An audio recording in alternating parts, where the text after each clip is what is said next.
Si toutes les suites ou reboots des films des années 80 étaient de la qualité de Cobra Kai, eh ben moi je dirais pourquoi pas à toutes ces suites.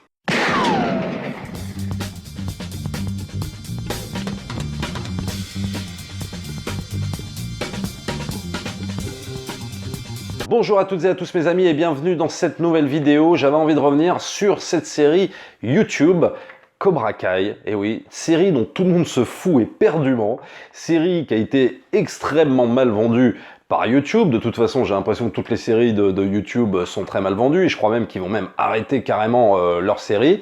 Mais je crois qu'il y en a une vraiment qui sort du lot, c'est Cobra Kai, suite de Karate Kid 1, 2 et 3, 35 ans après. Et j'avais envie de revenir dessus parce que pour le coup, moi qui misais pas, absolument pas un copec sur cette série, vraiment même pas un centime d'euro, et ben une fois le premier épisode passé, le deuxième, le troisième, on se rend compte que finalement on a le droit à une vraie bonne suite de ce fameux film Karate Kid sorti en 84. Alors dans cette vidéo, je ne vais pas spoiler tout de suite, je spoilerai un petit peu après et je vous avertirai quand. Pour l'instant, vous pouvez rester, je vais vous donner mon ressenti global sur la série, vous dire à peu près de quoi ça parle, les thématiques, etc. Donc vous êtes tranquille pour l'instant. Alors c'est une série produite entre autres par Will Smith, puisque c'est Will Smith qui, je crois, détenait les droits de la franchise Karate Kid, puisqu'il avait produit le remake avec son fils il y a quelques années avec Jackie Chan, produite également par YouTube Red et également par Sony, qui lui était producteur du premier Karate Kid, le 2, le 3, etc. Sony Columbia à l'époque. Alors comme je disais au début, c'est une série dont tout le monde se fout, c'est assez bizarre parce que c'est quand même une série qui a 8,8 sur IMDb, je crois 93 sur Rotten et tout ça. C'est quand même des chiffres assez colossaux hein, pour une série qui n'est pas forcément la meilleure série du monde. Hein. Voilà, je tiens à préciser ça quand même. Je pense que ça mérite d'en parler du fait que c'est une suite de qualité. Ce n'est pas, oui, une série comme Breaking Bad ou Les Sopranos et tout ça. Ça va pas rentrer au panthéon des plus grandes séries de tous les temps. Parce qu'il y a énormément de défauts, il y a énormément de choses qui vont pas.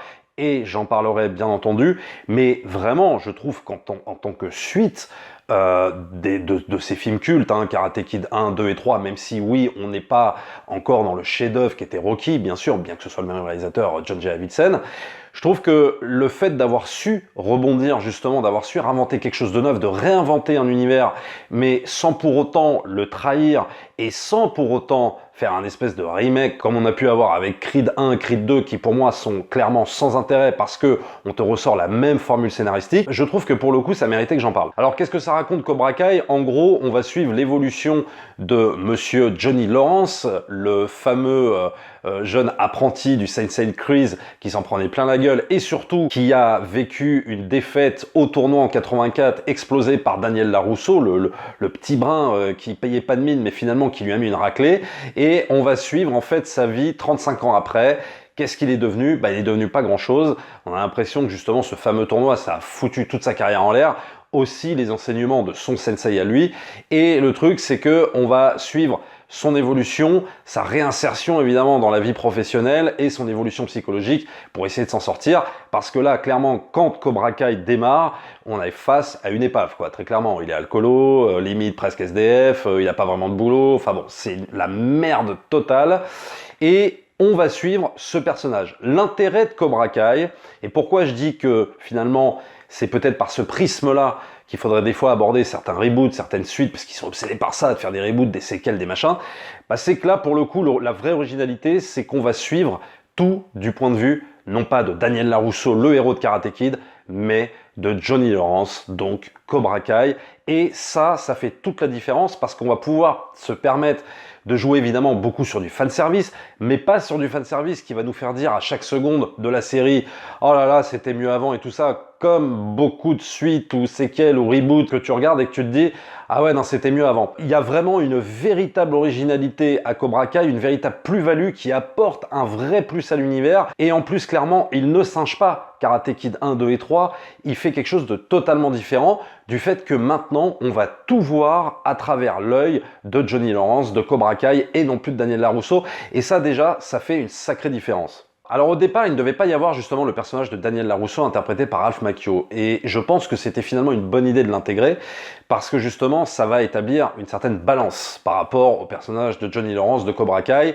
Ça va justement établir cette balance qui est au cœur des thématiques de la trilogie Karate Kid, ça parle de ça, la trilogie Karate Kid, ça parle justement de la fameuse balance, de l'équilibre entre les forces. Ils ont intégré le personnage de Ralph Macchio, peut-être pour mettre un peu plus de manichéisme, même si la série n'est pas vraiment manichéenne, et on va le voir un petit peu après, mais c'est vrai que le fait de l'intégrer, bah, ça met deux personnages quasi opposés, même si Johnny Lawrence va pas être si opposé que ça, finalement, au personnage de Daniel LaRusso, en tout cas moins que quand ils étaient adolescents. Ce qui est absolument génial avec cette série, c'est que déjà chaque épisode fait 30 minutes, il y a 2 saisons, à peu près 10 épisodes, et les saisons, tu te les avales d'une traite, quoi. Parce que le récit est vachement serré.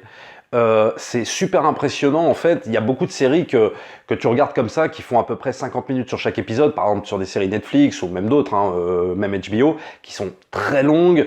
Moi j'aime bien, hein, c'est pas moi qui vais critiquer des séries comme Stranger Things ou Game of Thrones et tout ça. On a toujours l'impression que des fois ça s'étire un petit peu. L'avantage de Cobra Kai, c'est que ça ne s'étire jamais. Il n'y a jamais de gras, il n'y a jamais de surplus. C'est toujours vraiment extrêmement bien serré, chaque épisode fait 30 minutes et ça se termine toujours par un espèce de petit cliffhanger qui fait que tu as vraiment envie d'enchaîner, tu ne peux plus t'arrêter. Je veux dire, une saison de Cobra Kai, en même pas une journée, ça peut être vite plié, quoi. Alors dans Cobra Kai, on va évidemment évoquer beaucoup les années 80, on va mettre beaucoup de musique des années 80, c'est vrai, donc on surfe encore sur la nostalgie, aussi sur cette nostalgie de revoir les personnages qu'on a aimés dans Karate Kid, à savoir Daniel LaRusso. On voit même la mère de Daniel LaRusso qui jouait dans le film de 84. On voit pas mal de personnages qui étaient dans le Karate Kid d'origine, mais surtout on va se concentrer sur Johnny Lawrence et Daniel LaRusso.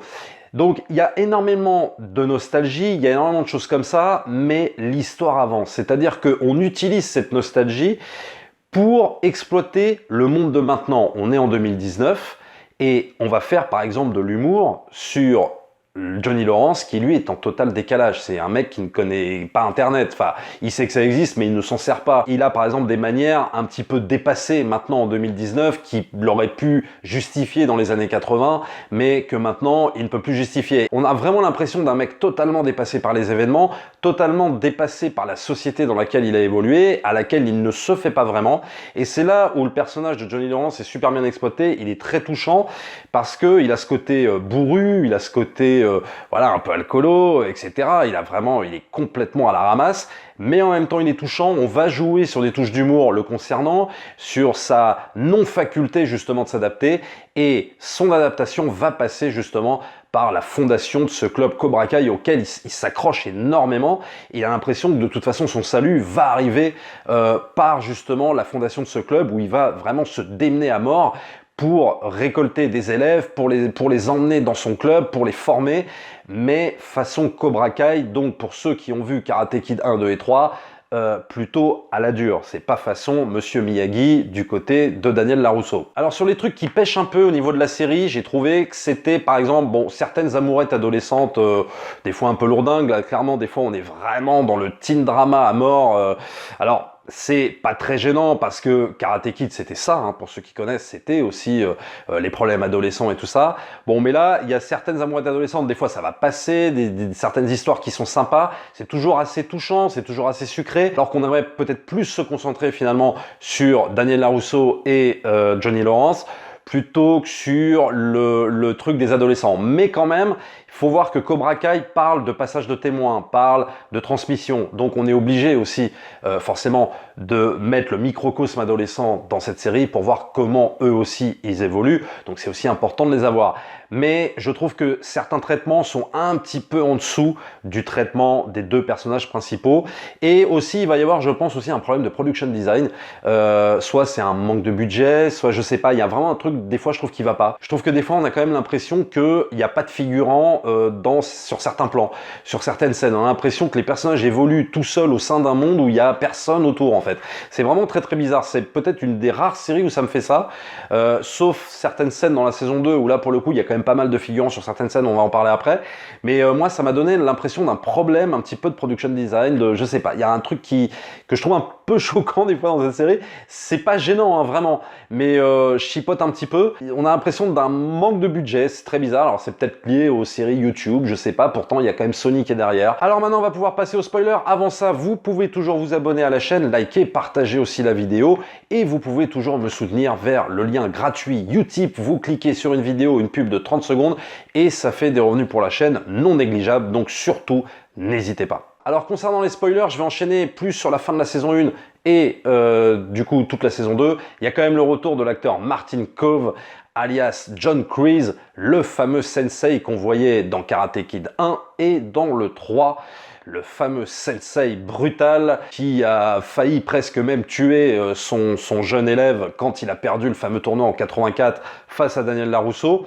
Et j'avoue que j'avais un peu peur parce que du coup, bon, bah, l'acteur a vieilli et c'est vrai que de le revoir, ça le fait parce qu'il est vachement plus charismatique, je trouve, qu'il y a 30 ans. Et puis, il y a l'expérience qu'il joue, qui a un côté très manipulateur et on le sent un petit peu venir à des kilomètres, mais il use de son expérience, il use de sa roublardise aussi quand même. Et ce personnage va être central sur la saison 2. Il va essayer plus ou moins, évidemment, de manipuler son ancien élève en essayant de l'amadouer. Et c'est vrai que, pour le coup, l'acteur joue extrêmement bien. Parce que on a de la peine pour lui, c'est un mec aussi qui sort un peu du caniveau, quoi, très clairement, qui a été militaire dans des guerres, qui a perdu son dojo, etc., etc. Donc il y a tout un tas de trucs où tu as vraiment de l'empathie par rapport au personnage, mais un peu comme Johnny Lawrence, quoi. C'est exactement pareil, quoi. C'est-à-dire qu'on a vraiment décidé dans Cobra Kai de créer des liens, de mettre énormément d'empathie sur des personnages qui, pour le coup, en 84 et dans la trilogie Karate Kid étaient vraiment dépeints comme des gros connards et on s'identifiait très clairement à Daniel LaRusso et là ils ont décidé d'inverser un petit peu le truc. Alors non pas que Daniel LaRusso on le voit comme un gros connard, même si c'était prévu au départ que Daniel LaRusso soit le méchant dans Cobra Kai et l'autre le gentil, mais finalement ils ont évité ce truc là parce que je pense que ça aurait trahi totalement le personnage de Daniel LaRusso. Ils ont eu raison vraiment d'aller dans cette ligne là. Mais au moins, on a vachement moins de manichéisme sur le personnage de John Kreese et surtout de Johnny Lawrence. Donc ça, c'est vraiment, vraiment super intéressant. Et les liens que l'ancien maître et l'ancien élève tissent entre eux dans cette saison 2, des fois c'est hyper touchant, des fois c'est vraiment, on s'attache vraiment à ces personnages. Il y a une humanisation totalement inattendue entre ces deux personnages, totalement improbable, mais qu'on accepte parce que c'est bien amené, parce que c'est bien écrit, parce que ça prend son temps aussi. Et Cobra Kai, c'est une série qui prend vraiment son temps pour établir les personnages et les situations. C'est pas genre on découvre Ralph Macchio qui est patron d'une concession, on sent qu'il va vouloir revenir vers le karaté, et pareil pour Johnny Lawrence, mais ça se fait pas comme ça, quoi. C'est-à-dire que ça va se faire vraiment petit à petit, il y a tout un travail psychologique, il y a toute une ascension vers ça, et on sent que c'est pas juste un prétexte comme ça pour les faire revenir au karaté et à leur dojo. Et d'ailleurs, si Johnny Lawrence fonde très très vite son club Cobra Kai, de l'autre côté, Daniel LaRusso met carrément une saison entière avant de fonder le Miyagi-Do, c'est-à-dire le dojo en fait en hommage à son ancien maître Miyagi, évidemment que tout le monde connaît pour ceux qui aiment Karate Kid, et il va mettre carrément une saison entière à le fonder. Et la saison 2 va se centrer là-dessus. D'ailleurs, dans cette saison 2, on va beaucoup plus aussi se centrer sur l'évolution du personnage de Daniel LaRusso qui lui va carrément tout lâcher sa concession, lâcher sa famille, pour se concentrer à ce fameux Miyagi-Do, à cet enseignement. On sent que tout ça le rattrape. Il y a aussi cette nostalgie du passé qui veut que il était champion de karaté, il veut revenir à ça, il veut passer le flambeau, il veut transmettre. Et c'est vrai que tout ça aussi prend vachement son temps dans la saison 2. Mais sans qu'on s'ennuie une seconde. Il y a un épisode 6 aussi particulièrement savoureux, on voit carrément un des anciens de la bande à Johnny Lawrence, Tommy, qui est maintenant, qui a 30 ans de plus, quoi, et qui est malade, et qui va finir par mourir dans cet épisode 6. Ça, c'est vraiment un épisode totalement émouvant, où là, on a effectivement un épisode centré sur le temps qui passe, sur le jeunisme aussi, parce qu'il y a toute une baston dans un bar où t'as ces vieux briscards comme ça qui ont passé la cinquantaine et qui arrivent à défoncer des mecs qui ont 30 ans ou 20 ans, je sais plus, et c'est une scène assez émouvante parce que pour dire en gros, les mecs de 40-50 ans ils sont encore là, c'est des scènes hyper intéressantes, et puis ça va se finir aussi par la mort justement de ce fameux Tommy, quoi. Et Cobra Kai ça allie ça, quoi, c'est-à-dire ça arrive à allier l'humour sur le décalage de ces vieux briscards en 2019 avec des fois des séquences de mort, des séquences tragiques, voilà, il va se passer plein de trucs dans Cobra Kai, c'est un mélange des deux, et je trouve que c'est un savant mélange des deux. Juste pour revenir rapidement sur John Kreese, c'est vrai qu'il a plus de charisme qu'avant, je trouve, il est plus posé, il use beaucoup moins de violence, et tu le sens beaucoup plus malin, même si tu sens qu'il va vouloir en venir là où ça vient, c'est-à-dire à récupérer en fait le dojo Cobra Kai, mais au moins je trouve qu'il y a vraiment un côté Machiavel assez malin et beaucoup moins bourrin qu'avant et assez jouissif pour le coup, et je trouve que pour le coup l'acteur le joue extrêmement bien. Alors on retrouve à certains moments de la série des petits moments de BO qui avaient bercé notre enfance dans Karate Kid 1, 2 et 3, les thèmes justement liés à Monsieur Miyagi, donc des thèmes émouvants. Daniel Larusso cherche Monsieur Miyagi partout, alors qu'il sait qu'il est mort, mais il cherche vraiment son approbation. Qu'est-ce qu'aurait dit Monsieur Miyagi, etc., etc., si j'avais enseigné moi-même le karaté. Donc le personnage de Larusso, ça va être ça pendant toute la saison 2, même un peu pendant la saison 1, c'est comment aurait réagi Monsieur Miyagi à ce que je fais moi. Et il cherche son approbation en permanence. Donc il y a toujours ce maître référent, même si Daniel Larusso doit passer le relais et transmettre le flambeau. Allez, encore un petit reproche quand même. Dans le dernier épisode, la scène de fin dans le lycée que j'ai trouvé très très longue, très what the fuck quoi. Hein. Je veux dire, la scène de baston, tout ça, parce que t'as une nana qui a embrassé son petit copain dans une soirée machin, t'as embrassé mon petit copain, donc je te fais des prises de karaté, tout ça, pendant 20 minutes, toute l'école s'en mêle. Bon, c'est très très long, et je trouve que pour le coup, ça pourrait être un petit peu hors propos, un petit peu hors sujet. Heureusement que ça mène finalement à la destruction de l'espoir des deux hommes, c'est-à-dire Daniel Larusso et Johnny Lawrence, les espoirs de pouvoir enseigner le karaté à leurs élèves, qui finalement se sont laissés entraîner dans une espèce de guerre qu'ils voulaient pas, une guerre de dojo, quoi, c'est-à-dire une guerre de méthode pour transmettre le karaté, et ça va mener à ça alors que la femme de Daniel Larusso lui avait dit: arrête cette histoire de compétition, c'est ridicule, ça tournera très mal.